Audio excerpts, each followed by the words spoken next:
Carla Veriglati, and this is Rewiring with Carla V. Life can shift, sometimes suddenly, sometimes quietly. These are the conversations about the change that rearrange us, because you may not have chosen the rewire, but you still get to choose who you are and who you become. So let's get into it. Today, I get to sit down with one of my favorite humans on the planet. My guest is Petey Farina, my best friend of more than 20 years.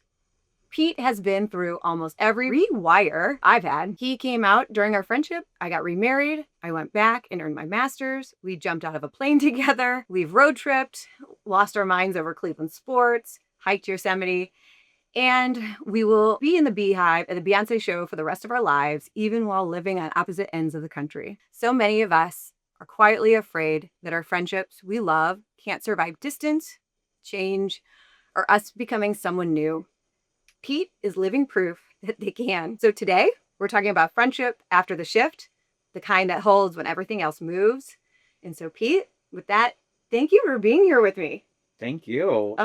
So, I mean, how does it feel to be on my podcast? It's a little surreal. The lights, the camera, the action. It is. So I really appreciate you taking the time. Yeah, no problem. Sharing our story. And so I guess the real part is let's go back from the beginning. How did we met? Where? Ohio, Athens, Ohio. Shout out to Athens. Ohio University. Go Bobcats. Yeah. In 2002. In 2002, through our good friends who are here in Charlotte. Yes, they are. Dan and Jess. Dan was my roommate. Jess was your roommate. And now they're happily ever after with 4 kids and going out to lunch with them after this. I know. And right. And so that's how we connected. And so you knew Dan from grade school. From high school. Oh, high school. Okay. So Dan and Jess started dating. And I live with Jeff. Correct. And that was really how our connection started between those two, right? Yep. And then I remember Dan always had parties at our house, and you would show up, and you were with someone at the time, and you were very shy, very, very polite, very nice. Can I get a water? Saying stuff like that all the time. Other people were just raiding our house of anything that we had in there back in college. But I remember you were so shy and timid, but I think it took a while to get to know you. But also at the same time, I remember you were a tour guide. I was a tour guide. I loved it. Fun fact. Mm-hmm. And that takes a lot of energy and public speaking and all that kind of stuff. So that was the one thing I was like, oh, okay, like she's a social butterfly too, in a way. She's able to put herself out there to strangers and talk about Ohio University and what's really interesting that you bring up those two things. I think I remember seeing you in, like you said, the house was always full of people, always at parties. And Carla, because Dan is like, he is, Mr. GQ. Yeah. And everybody would always be around your house. And so I think alone, your house was just intimidating. And then, I didn't need to go anywhere because everyone I lived with was involved in something, and people were always... There was like a hockey team, I think, that they were on, or some craziness that I was not even a part of, but it always called for people being at our house. So I just kind of hung out. And you had a house, unlike some people had apartments when we were upperclassmen. So I remember that. And then when Jess was really dating Dan too, I was like, they're a power couple. Like, it's intimidating. And so you think everybody around them is. So, and then also, like you said, I was with my ex-husband at the time. I didn't say that. I said, no, I'm kidding. But I think that's relevant because that's how I got here on the show. Yeah. I think internally, thank you for seeing, and you saw me before. That's what's magical about you, Porter, certain people in my lives who saw me who I was before that. Yeah. And I think I saw that too. I wanted to be friends with you. Everybody wanted to be friends with you. Like, I feel, because you're always so the life of the party. You're entertaining in itself because you're just funny and witty, but then also you're real and see people. And you saw me as a tour guide because that's what I like, connections with people in a setting like this, clearly. Yeah, I was in my headspace back then. I didn't know I was wearing my mask of who I was. Yeah. And not who I truly was. Does that make sense? Yes. So I love that you could see pieces of it. And you saw that you were always safe and unconditional love. And it's hard in college, I think, especially for when I think you guys were all in different business fraternities and things like that. And I was like, I have no idea what they're all doing. But you were in one, Dan was in a different, Yeah. people were in different ones. So it was always like, there was always these like different, I don't want to say cliques. Yeah, but the business world's an interest. Every academia is interesting. Education's interesting. Business is interesting. And I think business is interesting in that way too. Yeah. And I was taught that early. Like, get on the treadmill and run fast. Basically, what a business kind of sometimes can feel like. Yeah. But so I felt like I was like kind of in that. It fueled the mask I was wearing, to be honest, probably. But I think, so we had a lot of big moments like that. But even before you left Chicago, and then me moving to Chicago, and that click for me was that year of Carla. And you had mentioned you came out for the half marathon to support me. You were the only one. Yeah. And think about that. I felt very alone in my life at that point, and you were there. And that means a lot. Because that was a big deal. I'm not a runner. I swam Alcatraz. You were there. Yeah. Vince and I talk about that in the episode. I mean, and Erwin was there, and Porter was there. Like, you do always show up. And then the skydiving. I mean, that's about it. So we drove up to Racine, Wisconsin. On a Groupon. And and the plane was no bigger than this table. No. And it was 5 of us in that plane, this like helicopter plane, right? And I remember the girl showed up, and she had to be 21 years old.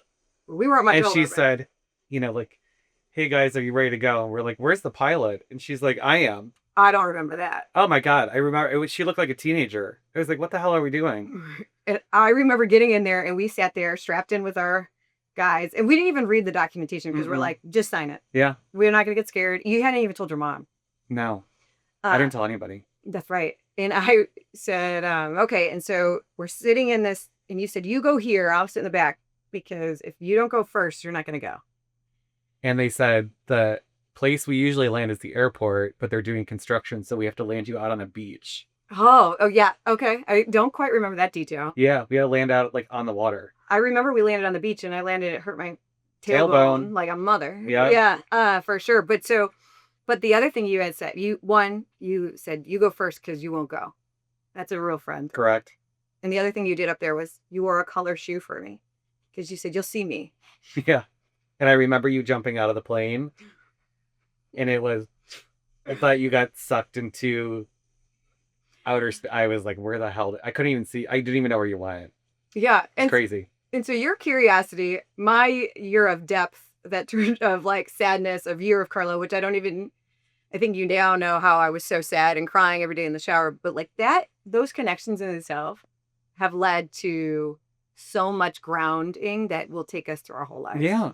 So I feel lucky to call you my friend, Aw. my best friend, but I think everybody would consider you a best friend because you're such a good human. Oh, Carla. It's so true. I'm so fortunate to have you in my life, too. Oh, I love you so much. So there you go.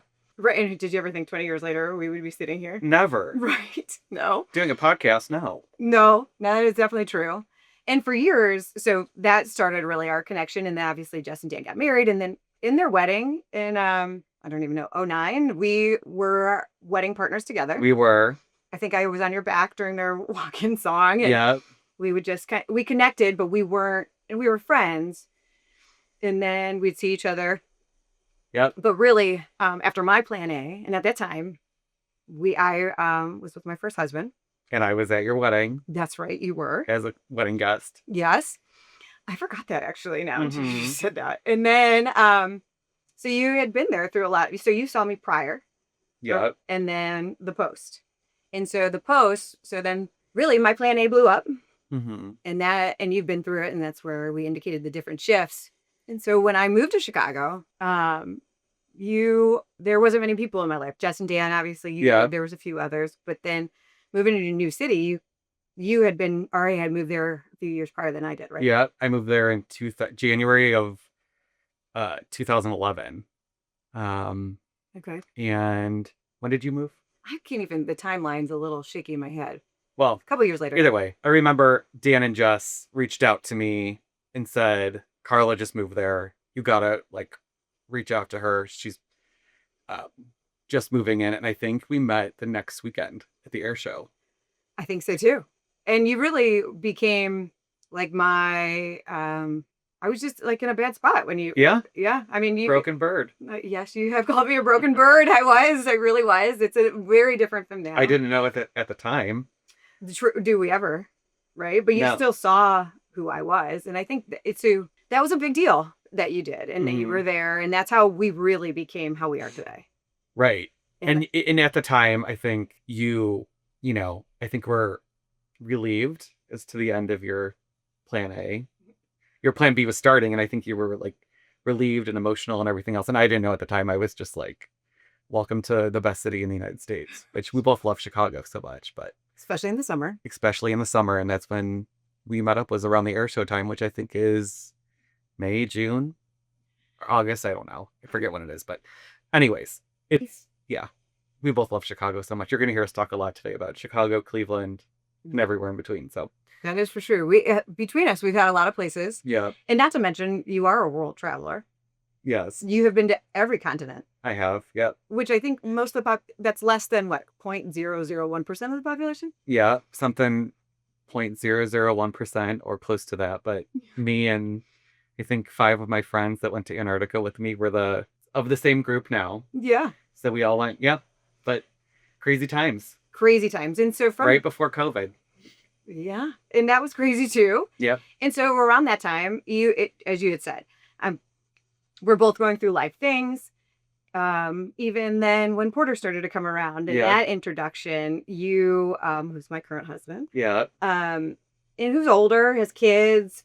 We have lived a life. It was an interesting integration of him into our lives. Do you remember that when you met him? Oh yeah. I remember you, we would plan different things in Chicago. And I remember I would plan something and then you would always be so nice and say like, do you mind if I bring Porter with me? And I was like, I don't care who you bring. Bring a whole galaxy of people for all I care.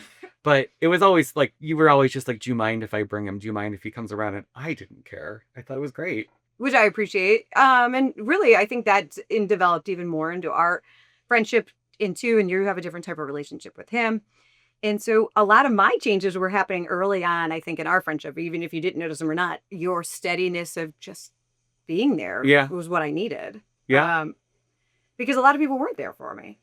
And I think it's when you move to a new city and you're a little more vulnerable and you're ready to put yourself out there and meet new people. And you're used to, when you move from one city to another, you're used to like your habits and going out. And now you're in a new city, you don't know anybody. So you're more willing to, like you are here in Charlotte, you're putting yourself out there, trying to meet new groups of people and all that stuff. So it was a perfect integration to the group of friends that we have in Chicago who we're all still friends with. So it was awesome.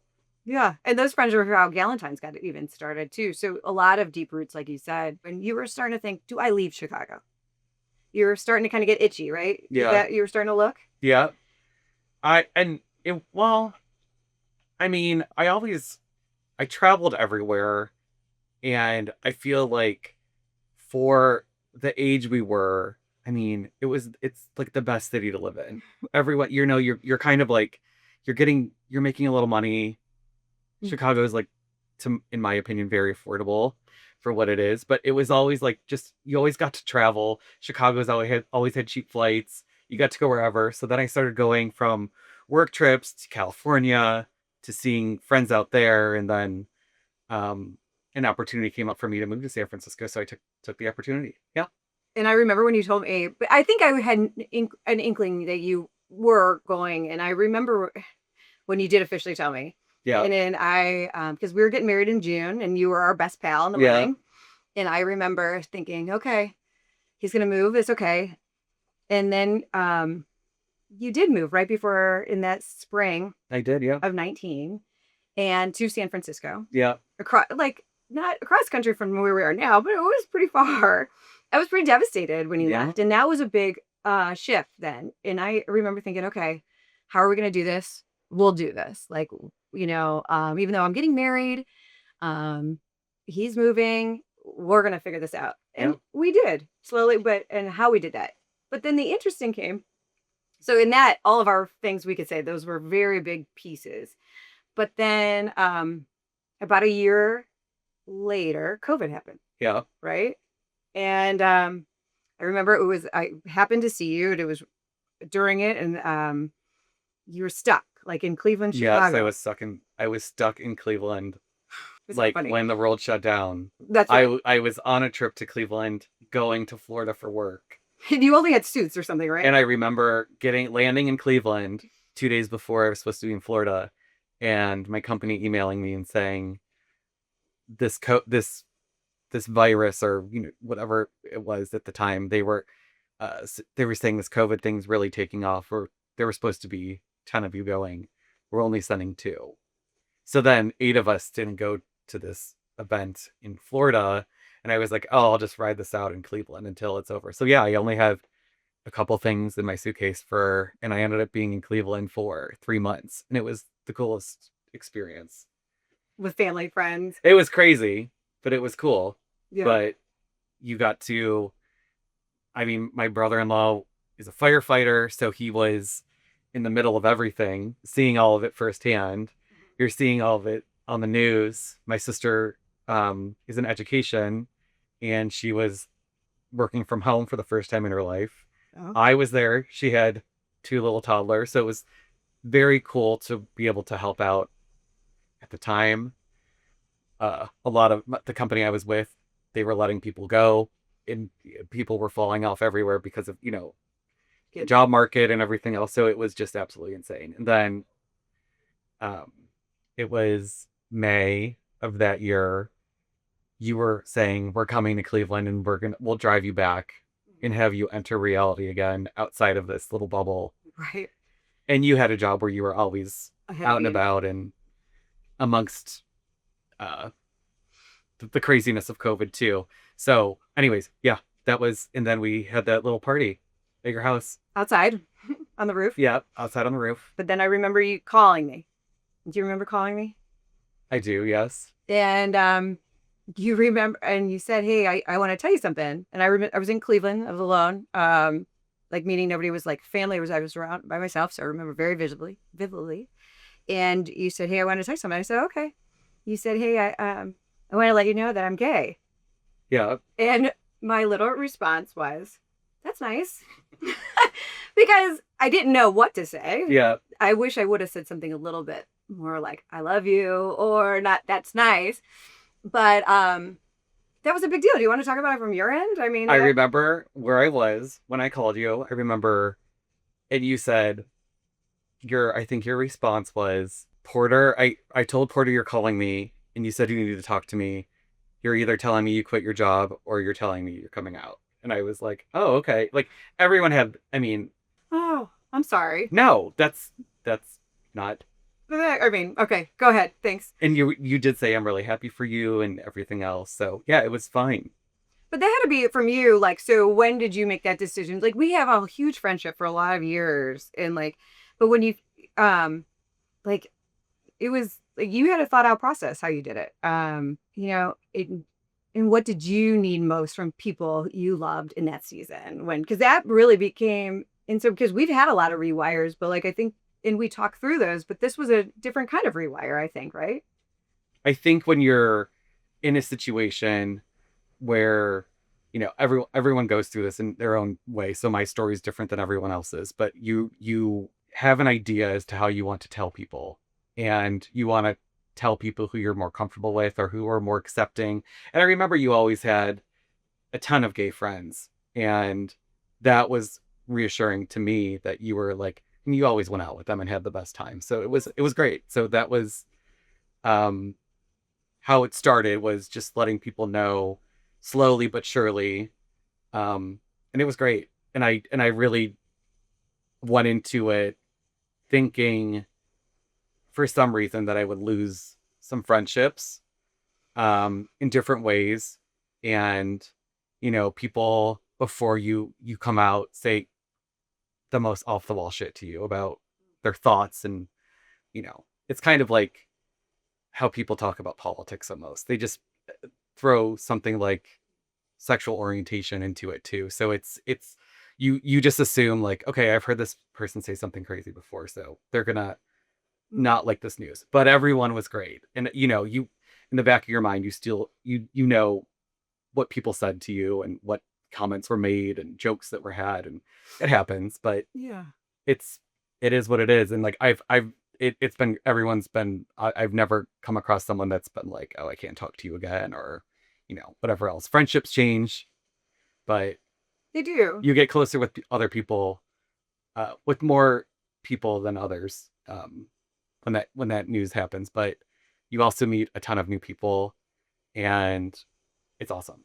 Yeah, no, and Pete, thanks so much for sharing that story. And I think for me, that was our rewire moment for us, because I used to think family was what I was always told, right? I just thought it was like, hey, this is what it's supposed to look like.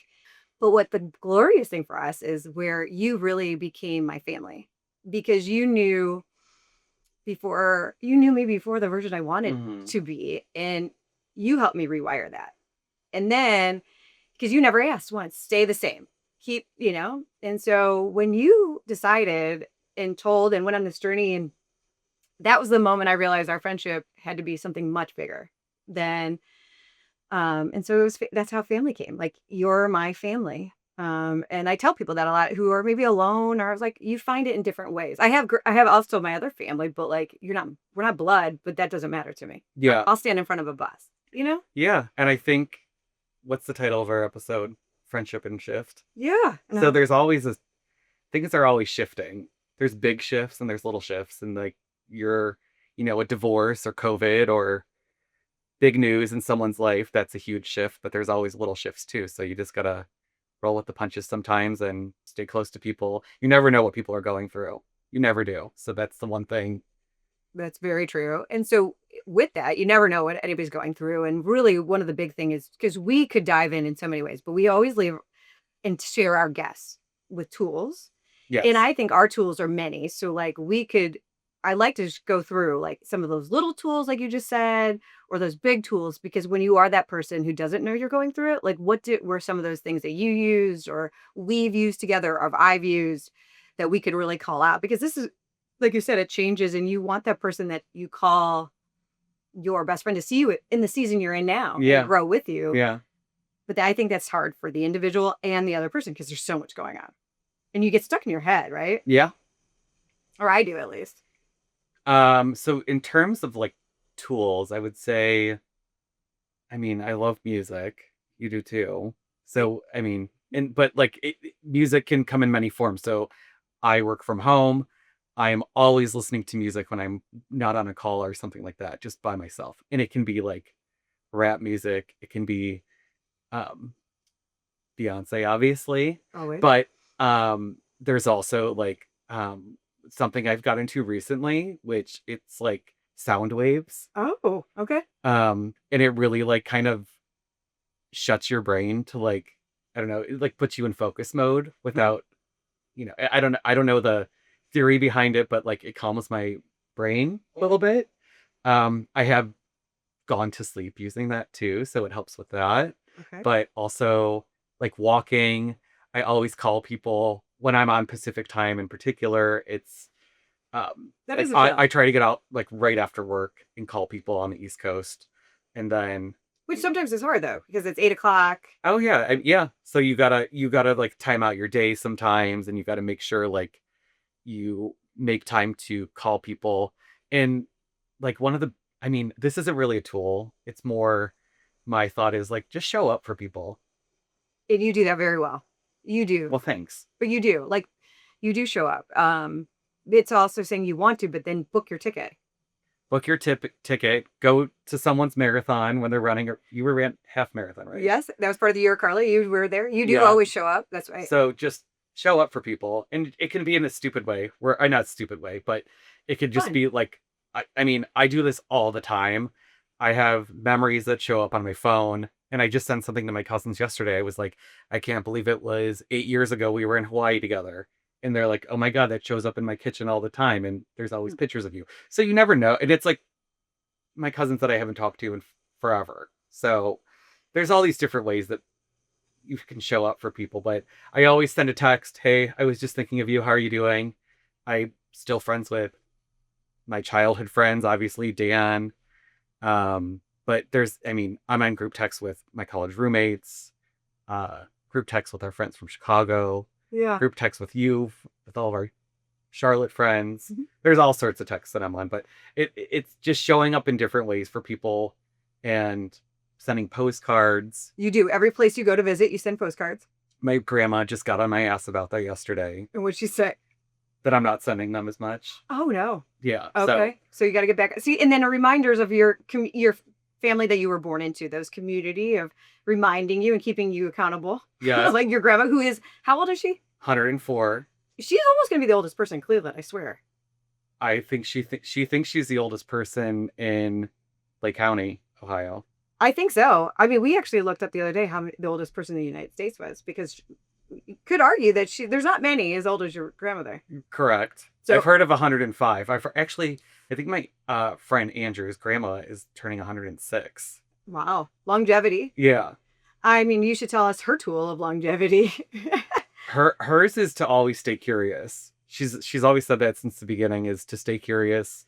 She used to be an educator, and unlike me, she will ask people questions like, are you looking for a job? What are you looking for, a career change? What are you doing? And to me, it's like kind of cringeworthy sometimes to hear her talk to some people about, like just something like, are you looking for a career change, or, like, are you happy with what you're doing? Yeah, she's coming from a 103-year-old woman, probably. Yeah. Yeah. But she always read books. She always crocheted. She had 8 kids. She has tons of grandkids and stuff like that. But anyways, yeah, the postcard thing, she loves getting those. So I love getting them. Yeah. They crack me up. Yeah. So it's the little things that's just showing up. I think also, like you mentioned about so it is hard. You're across the country. We have very different lives. It gets busy, but we plan trips, but we also, like Beyonce, like that is our connection. Yes. She's going to drop a third album here soon. We can't wait. Can't wait. We're in the Beehive. Porter's in the Beehive with us. Shanno's in the Beehive with us. So that's a marker. It's like we take our time to say, hey, she came out and we plan. So last year when she dropped tickets for the Renaissance, we list strategically. It was like, what cities, what could we do? Like, Yes. And so there is time, but then it's so worth it because there's memories, like even we dressed up. It's a good reason for us to get together too, because we're always trying to plan our next meetup, wherever that's going to be. So she brings a little bit of that connection to people. Oh, they're fabulous here. I agree. Yes. So that's one of them, is in finding that connection. But also, like the other day, I learned about a new music artist. I sent it to you. Yep. Sometimes I get scared, though, to send those to other people. But Why? because life already seems to have obstacles. But when you know what I mean? You don't want any more sometimes with the people in your life. Yeah. So sometimes I just get scared I'm like, oh, but like, I know if I'm going to send it to you, you're like, oh, I haven't heard. I'll try it out. I don't get, why are you listening to this? Like, there is no judgment ever. Right. And so it is in a different language too. Hmm? Isn't it? It's a Mexican band, right? Actually, it's a Venezuelan. Oh. But I like the beat. Yeah. So I just think it's interesting. I listen to all sorts of music. My playlist is crazy. Which I enjoy so much. Not crazy in terms of different. Oh, gender. I'm all over the board. You are all over the board, which I do like. But sometimes road trips, I'm like, I don't like this music. Yeah. But yeah. No, so, and then the other thing for you is you always, I think that one thing that you help shape me as a tool is pushing yourself to get out there, get outside. Like when we were in Chicago, we really weren't outside people. No, there's nowhere to go besides a bar. Right, that is true. Snickers. But no, we now you were like, hey, you and with the walking you were mentioning, going outside. One of the trips you were like, hey, Yosemite should be on your list. And Yeah. I was like, I'm not an outdoors person. I don't want to hike. This just doesn't seem like great. Yeah. And you were like, and we were coming out of the COVID season, and it just seemed like a really good opportunity. And I was stuck again, because that's what happens. And I was starting, because it was hard coming out of work that season and just the business. Yeah. In which we have talked about on this episode. And I remember on the season, I remember going to Yosemite, and I was a lot heavier. And we hiked up the waterfall. What's it called? The The mist trail. The mist trail. And I'm thinking, oh man. And you were nervous about me. You were like, are you sure you're going to be able to handle this? But no, in a good way. I was more like, you were talking about getting hiking shoes, and I was like, you can if you want to. Right. But yeah, it was like one hike. And I remember you're like, we're training for this. We're getting ready for this. And it was like, you kind of pumped it up in your head. You overthought it a little, I think. But totally. But it pushed me. Yeah. Because like I said, I wasn't in good physical health. You did great. And I did. But then like, it was such a great experience that was unusual for me. We saw bear. And We did. Just really taking that nature in. And so like, you keep exposing me to those because you've been to all the national parks. No. A lot of them. I mean, I've been to some. Yeah. There's a ton, though. There is a ton, but you make sure you see things inside our I want to go to more. Okay. Yes. So I love that. I want to go to the one near here. Oh yeah. It's only an hour away. And we're going to go see Pete the Troll too. That's for darn sure. Oh yeah. But Pete, if someone, I appreciate all of this in the tools, your story, you being here. But if someone's listening and afraid of the friendship they love and can't survive the distance or change or who they might be becoming, what's the one thing from our story you want them to hold on to? I mean, with the way the world's going, you can always pick up the phone and just freaking call someone. It's just that simple. I mean, we do think it's easy to call. Yeah.